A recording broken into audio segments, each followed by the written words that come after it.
Hello guys, Vijay Sada this side Ekatvam academy Pune से हैं। हम कर रहे हैं chart revision, CA final, CMA final and to some extent CS professional का भी, for the purpose of 24 that is May, November 24, June 24, December attempt. और अगर ये सीरीज अच्छी लगती है तो बस वीडियो को आपको लाइक करना है, चैनल को सब्सक्राइब करना है और भाई साहब थोड़ा सा प्यार अपने दोस्तों के साथ भी बांट देना है।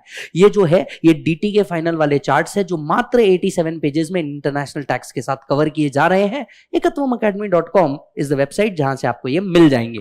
पहला चैप्टर आपने देख लिया होगा, ये दूसरा चैप्टर है, जरूरत पड़े तो टाइम स्टैम्प मार दीजिएगा कोई ना कोई। यस अब यहां से मैं पूरी सीरीज चालू कर रहा हूं असेसमेंट प्रोसीजर की। इस असेसमेंट प्रोसीजर की सीरीज को देखने से पहले आप मेरे साथ एक चार्ट समझ लीजिए, तो आपको बहुत मजा आ जाएगा इस चार्ट को देखने के लिए। अगर आप मेरे से पढ़ चुके हैं तो आपको पता है ये पूरे 10 चैप्टर की एक सीरीज है। ये चार्ट 10 चैप्टर को लिंक करता है एक साथ। तो सबसे पहले समझिए रियल लाइफ में असेसमेंट होता कैसे होगा। रियल लाइफ में असेसमेंट में घर से निकलते ही कुछ दूर चलते ही सबसे पहले एसएससी क्या करता है? रिटर्न। आप भी जानते हैं, आपने आर्टिकल चिप करी है, सबसे पहले क्या बढ़ता है? रिटर्न। रिटर्न कहां जाता है? इनकम टैक्स डिपार्टमेंट में जाता है। अब रिटर्न दो प्रकार के होते हैं, या तो हम अपना नॉर्मल रिटर्न भरते हैं या तो हम टीडीएस टीसीएस रिटर्न भरते हैं। तो दोनों में रिटर्न इनकम टैक्स डिपार्टमेंट में जाते हैं। डिपार्टमेंट में जाने के बाद सबसे पहले होता है इस पे समरी असेसमेंट। समरी असेसमेंट जो होता है वो होता है 143(1) के अंदर में। टीडीएस टीसीएस का होता है 208(206) सीबी के अंदर में। याद आ रहा है? समरी होने के बाद डिपार्टमेंट क्या करता है? एओ डिसाइड करता है उसको असेसमेंट करना है या असेसमेंट नहीं करना। अगर असेसमेंट नहीं करना, विषय यहीं खत्म हो जाता है। पर अगर एओ डिसाइड करता है कि असेसमेंट करना है तो अब उसको चाहिए documents, because return was a summarise statement. तो अब उसको चाहिए डॉक्यूमेंट। डॉक्यूमेंट वो कैसे मंगा सकता है? 142(1)(1).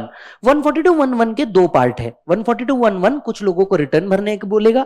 142(1)(1) आपसे सर्टेन काइंड ऑफ डॉक्यूमेंट्स मंगाएगा।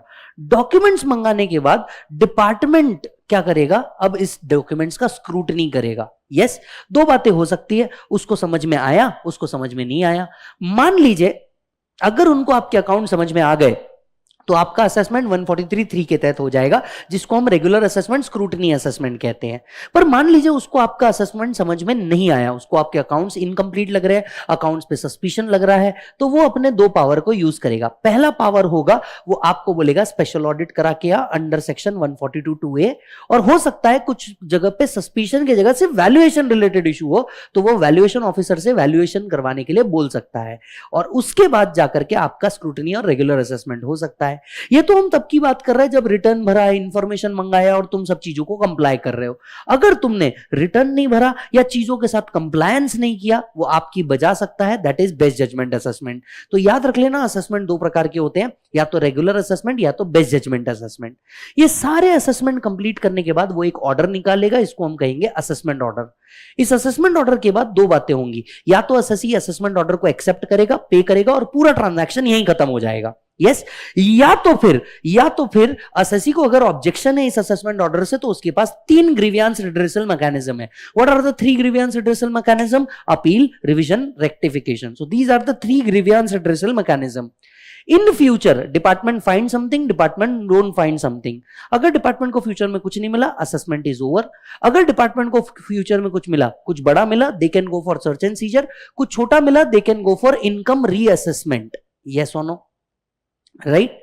चलिए, अब इस पूरे चैप्टर को आपने समझ लिया। एक बार के लिए नहीं समझा होगा तो प्लीज थोड़ा सा रिवाइंड कीजिए, पूरी चीज को एक बार फिर से सुन लीजिए। अब अगर हमें लड़ना ही डिपार्टमेंट से है तो पहले यह समझना जरूरी है डिपार्टमेंट में कौन है, क्या है। तो सबसे पहला चैप्टर है आपका इनकम टैक्स अथॉरिटीज। इस पूरी श्रृंखला में, इसमें 10 चैप्टर है, इस पूरी श्रृंखला का सबसे पहला टॉपिक है आपका इनकम टैक्स अथॉरिटीज। क्योंकि जब तक जिनसे लड़ना है उन्हें समझोगे नहीं तो लड़ोगे कैसे? जैसे आपको अपने इंस्टीट्यूट से लड़ना है तो पहले उनको समझना तो पड़ेगा ना कितने तरीके के क्वेश्चन आते हैं, क्या नहीं। अगर मैं आपसे एग्जाम पॉइंट ऑफ व्यू से बात करूं, इस चैप्टर से आपको 0 से 4 मार्क का कवरेज आ सकता है। तो 0 से 4 मार्क का कवरेज इसके अंदर में आ सकता है, उससे ऊपर का ये टॉपिक नहीं है। यस, और बहुत रेयरली पूछा जाता है। इसमें भी मैं आपको बता दूं, दो चीजें बहुत इंपॉर्टेंट है। एक सेक्शन 116 याद रखना है, दूसरा 119 याद रखना है। तो इंपॉर्टेंट के पॉइंट ऑफ व्यू से सिर्फ ये दो है जो आपको याद रखना है। बचा हुआ इस पूरे चैप्टर में आपको कुछ और याद रखने की जरूरत नहीं है।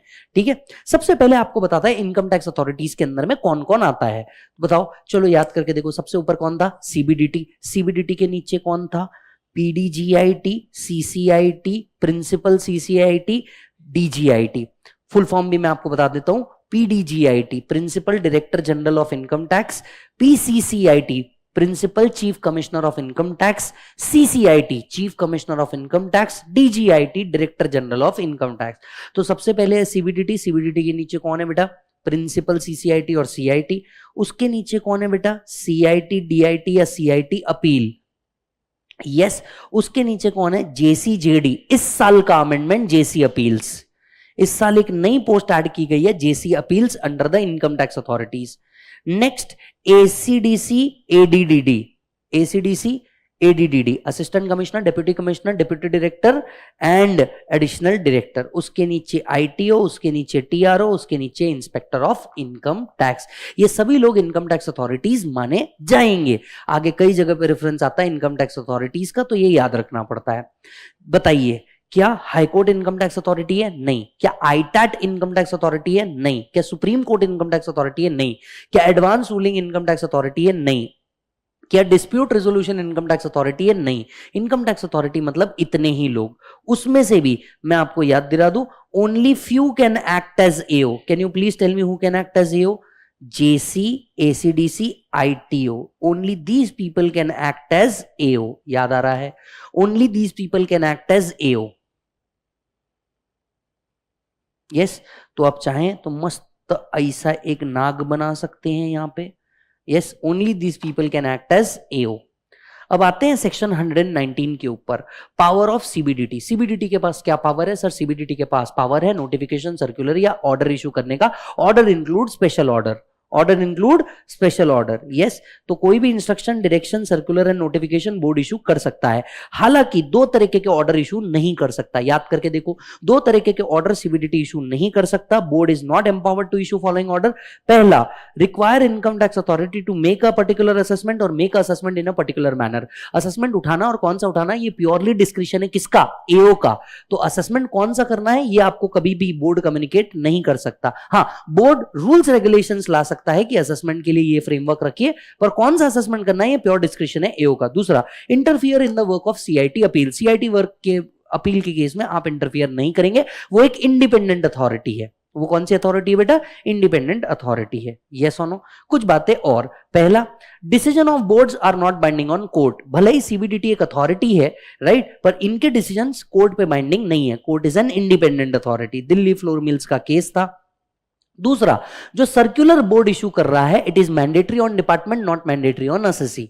yes, so it is mandatory on department, not mandatory on SSC. SSC can still have its own opinion.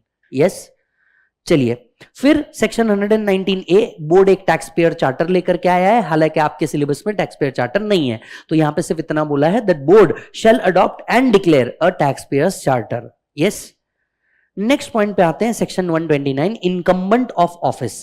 Yes और no?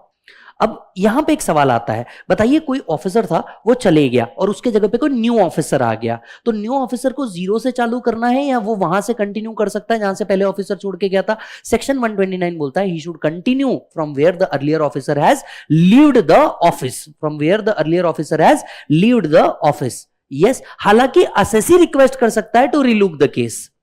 Yes, so where the AO ceased to exercise the jurisdiction, the succeeding AO may continue to proceed from a stage at which the proceeding was left.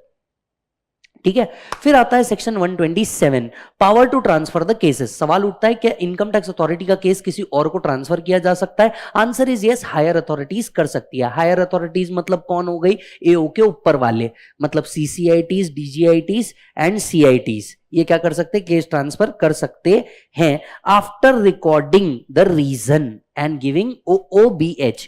OOBH का मतलब क्या है? Opportunity of being heard. Yes, अगर same city के अंदर में case transfer कर रहे हो तो आपको अब OOBH देने की जरूरत नहीं है। वैसे भी मैं आपको याद दिला दूं, सारे के सारे असेसमेंट अब फेसलेस हो चुके हैं, तो NEAC अब ये ऑटोमेटिक ट्रांसफर राइट रखता है। यस, तो एग्जाम पॉइंट ऑफ व्यू से ये सेक्शंस इतने इंपॉर्टेंट नहीं है। फिर आता है लास्ट सेक्शन इस चैप्टर का, सेक्शन 130, जो बात करता है faceless jurisdiction of income tax authority. अब इनकम टैक्स अथॉरिटी के जितने भी पावर सेक्शन 119 के अंदर, सॉरी, जितने भी पावर सेक्शन 120, 124, 127, 129 में दिए हैं, वो सारे के सारे उठा करके किसको ट्रांसफर कर दिए जाएंगे? NEAC को, that is national e assessment centre, national faceless assessment centre को ट्रांसफर किए जाएंगे। तो अब सेंट्रल गवर्नमेंट के पास पावर है कि ऐसी कोई स्कीम बनाया जा सकता है। क्यों किया जा रहा है? 2 ऑब्जेक्टिव के साथ, transparency, efficiency, accountability. Objective clear है, to eliminate the interface between SSC and department, optimize the better utilization of resources and introducing a team based exercise of power. हर जगह पे जहां पे भी फेसलेस वर्ड आया उधर ये डाल देने का। क्या क्या डालोगे? एफिशिएंसी, ट्रांसपेरेंसी, अकाउंटेबिलिटी के लिए बाय एलिमिनेटिंग। और ये कैसे लाएंगे? एलिमिनेट करके लाएंगे दोनों के बीच का communication, optimum utilisation of resources करेंगे और टीम को इंट्रोड्यूस करेंगे एक असेसमेंट को कंप्लीट करने के लिए। Rather than one AO doing the assessment, पूरी टीम मिलकर के क्या करेगी? असेसमेंट करेगी। आगे के लेक्चर के अंदर मैं असेसमेंट प्रोसीजर में और मजा दूंगा। पहले जिससे लड़ना था वो समझ में आ गया, पहले आपको डिपार्टमेंट समझाना जरूरी था। तो डिपार्टमेंट ये है। 2 section exam point of view से याद रखना है, 116, 119, game over, chapter is also over. मजे करते रहिएगा सीरीज के अंदर में। दोस्तों को भेजना बिल्कुल मत भूलना। Bye bye.